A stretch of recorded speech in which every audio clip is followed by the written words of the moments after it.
Kermit, hunt.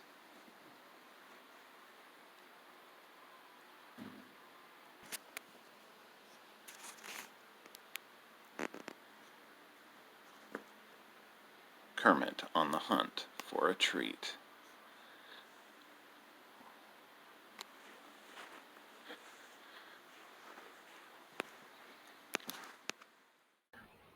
Hi, what do you think of Kermit's success in finding his treat?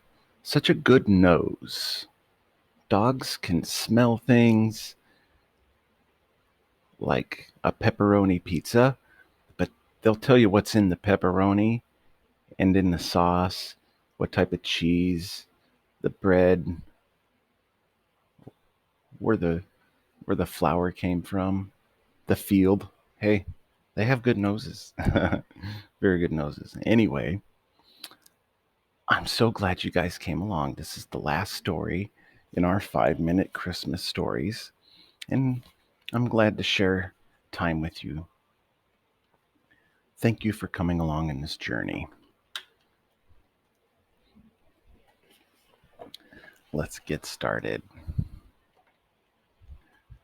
Cinderella, a perfect party.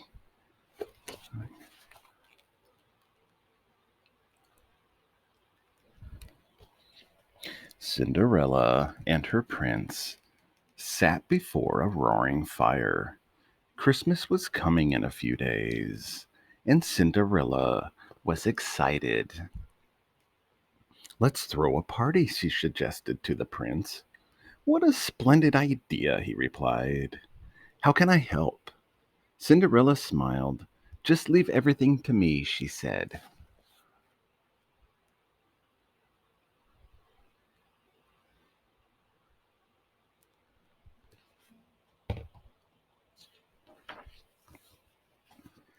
The next day, the princess began to decorate. May we help, Cinderella? Jacques and Gus asked. Of course, she replied. Let's start with the grand staircase. The mice were tying some bows when a spool of ribbon began to unwind and rolled down the banister. Gus hopped aboard. It was like a sleigh ride without the sleigh.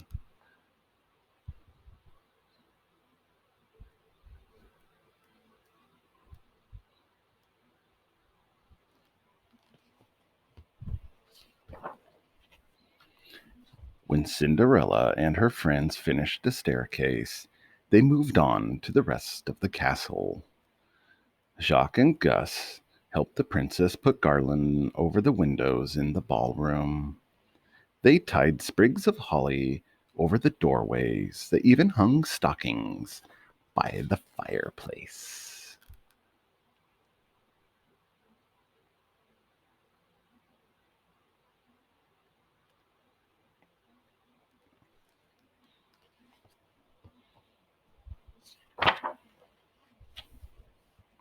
Finally, Cinderella and her friends moved to the stone patio where Cinderella planned to hold her party. Won't our guests be chilly out here? The prince asked. I'm sure it will be fine, Cinderella replied. Besides, what could be more magical than celebrating under the stars? I like stars. They're twinkly, Gus said as he nibbled on a popcorn garland. Gus, Jock scolded, you're supposed to be hanging decorations, not eating them.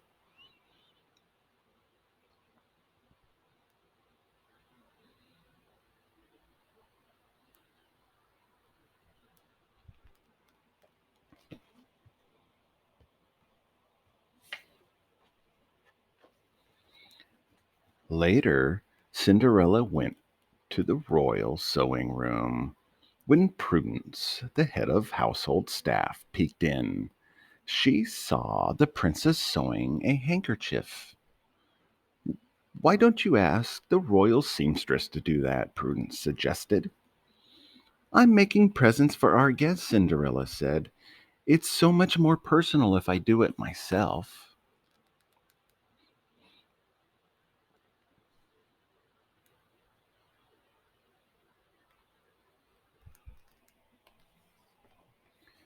On Christmas Eve, the royal chef came to speak with Cinderella. He wanted to know what he should cook for the party. Not a thing, Cinderella replied. Later, Prudence saw her in the storeroom filling baskets with fruit, ears of corn, and different kinds of cheese. She was appalled.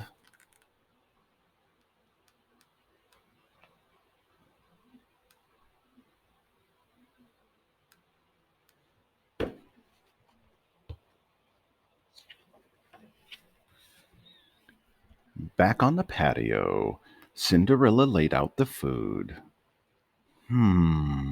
She said, something's missing. But what? Suddenly, Cinderella's fairy godmother appeared.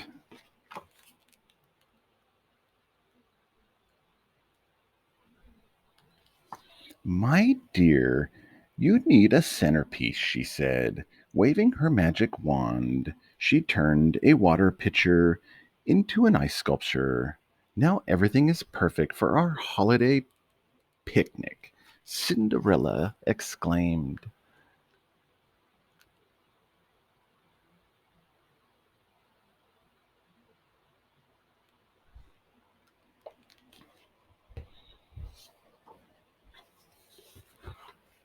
When Cinderella left to change her gown, the fairy godmother slipped into the banquet room. Oh no, she said, looking at the decoration Cinderella and the mice had hung. This will never do for a royal ball. The fairy godmother waved her wand. Instantly, an elaborate feast appeared. She waved her wand twice more, and the court musicians appeared, ready to play. Now that's more like it, the fairy godmother said.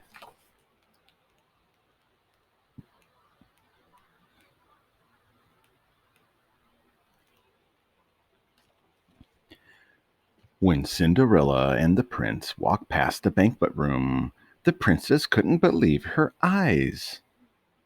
Just then, Prudence rushed in. Where are your guests? She asked Cinderella.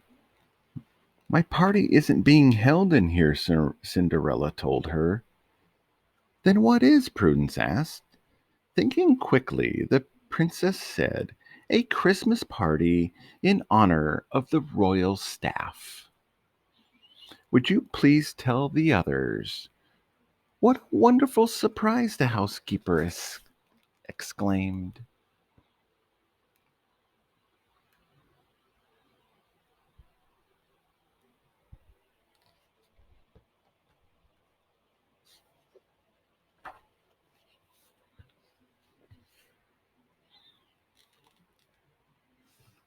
Cinderella opened the patio doors.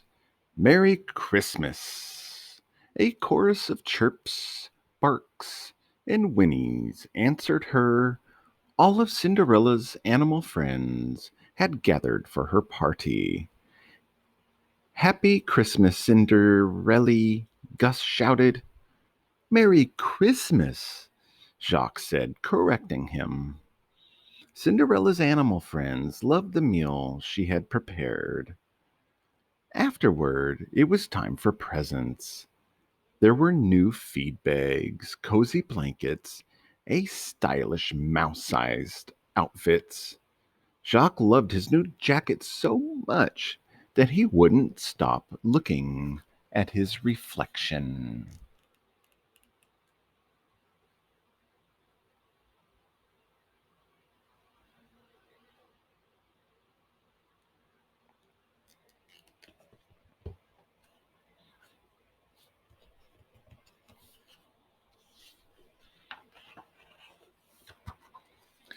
Later, the prince and Cinderella danced underneath the stars.